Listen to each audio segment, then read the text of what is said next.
Okay, Rick. Good evening, Rick. Ay, sir. Good evening. Oh, for reference, anong oras muna? Anong oras dyan? So evening na kasi gabi na eh. 7:26 p.m. January 25, 2024. Thursday. So may shout out ka dyan? Shout out kay Paul Desera. Paul Desera. Sino yung kasama mo sa work dati? Kasama ko sa work dati. Okay, so bigyan natin ng chance si Foreman na sige. Kay safety officer mo na. Kay safety warren. Sino shout out dyan? Shout out ko si Brownie. Brownie, safety officer no nandyan ko natin. Kaso natin yung housekeeping natin, Brownie. Napakasipag ni Brownie talaga. Napakasipag yan.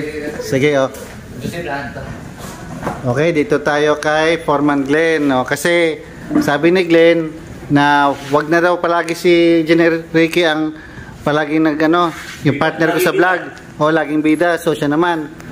So, ito, Glenn, meron nagtanong na follower natin, fresh graduate pa rin, yun, license pa rin, ano daw uunahin niya na experience? Yung horizontal ba, meaning yung mga kalsada, bridges, o yung vertical, housing o building? Sa'yo? Mas maganda ang horizontal. So, unahin ang slow protection. So, kung ikaw papipiliin, mas maganda, unahin niya ang horizontal. Mga slow protection, ganon. Slow protection, ganon. Di ba ikaw, naka-experience ka ng tunnel sa Ilocos?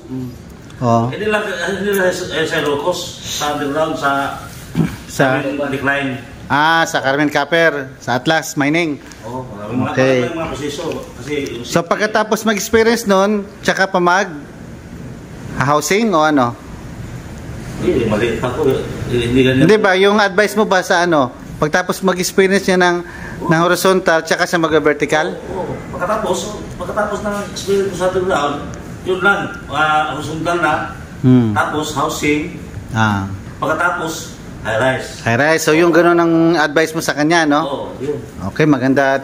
Yun naman talaga ang usually yun naman talaga ang flow ng experience, sige, so yung sa akin naman, ang advice ko rin, ko yung camera sa'yo, yung sa akin naman, ang advice ko, unahin niya talaga yung horizontal. Kalsada, mga ganon, bridges, yung mga pier, mga pantalan, sabi mo, slow protection, ganon. Yung mga site dev, di ba? O land development, horizontal yun. So, ano advantage nun? Ang advantage nun, marami kang lugar na mapupuntahan, no? Tsaka, kung kalsada, hindi masyado sakit sa ulo compare sa high-rise. Grabe, ang dami mong babantayan sa high-rise. Yung kalsada, medyo konti lang. Tsaka, yung sabi nga nila, kada ilang kilometro yan, meron kang iiwanan daw. Yung sa mga sari-sari store tindahan, meron ka daw sutan na iiwanan. Kaya sabi nila, pagkasada raw, chicks boy daw. Kasi kung ilang kilometro yan, ilang din ang chicks na may iwanan mo doon. Di ba? Yun ang sabi nila, di ba? Oo.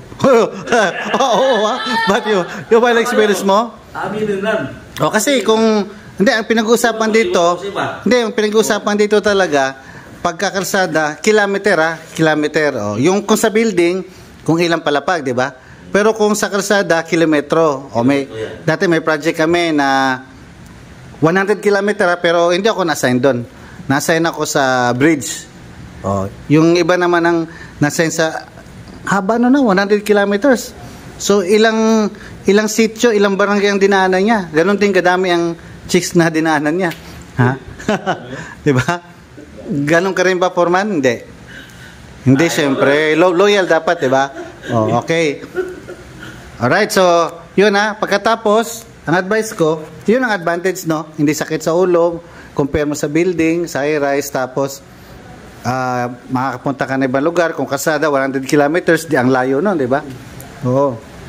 Tapos, pagtapos nun, advice ko, wag lang masyado magtagal, ilang years lang. Tapos lumipat ka na ng vertical ng building, housing. Kung sa vertical, tama yung sabi mo, Foreman, mag-start ka ng housing. Pagtapos ng housing, mag-upgrade ka, mid-rise hanggang mag-high-rise. Anong advantage nun? Ang advantage nun, kung doon ka magsisettle, doon ka magtatagal sa mga vertical, sa sideline. For example, meron kang kaibigan. Sabi, Foreman, pwede ka bang mag-sideline sa kada Sunday lang, kada linggo? Ipapagawa ko sa kusina ko. O magpapa-extension ako ng bahay, ganon. Kung wala ka experience sa bahay, sa mga housing or sa building, sabihin mo, pre, baka pwedeng kasada lang. Hindi na pwede ganon, di ba? Kasi kasada lang experience ko di ba? So, hindi pwede ganon. So, kung sa mga sideline wise, mga ganon, may pa-extension na kusina, extension na bahay, o kaya merong bungalow, house and lot, ganon, advantage mo na kasi yung experience mo. At isa pa rin na advantage is, magsisettle ka na sa isang lugar, ilang taon. Hindi yung sabi ko rin na kung 100 kilometers, gaya ng project namin dati, ilang buwan, lilipat ka ng di ba? Lilipat ka ng lugar. Whereas kung sa building, taon. 2 to 3 years bago ka lumipat, di ba? Ang disadvantage ng building yun talaga, number 1, ang safety. Pag may mahulog dyan, di ba? Tapos yung mga kapitbahay, magkukulaps, gano'n, etc. Tapos, yung malakas na hangin, bagyo, yun yung isa sa mga disadvantages. Tapos, yung materials, ang dami mong dapat na bantayan pagka sa high-rise, mga gano'n. Di ba?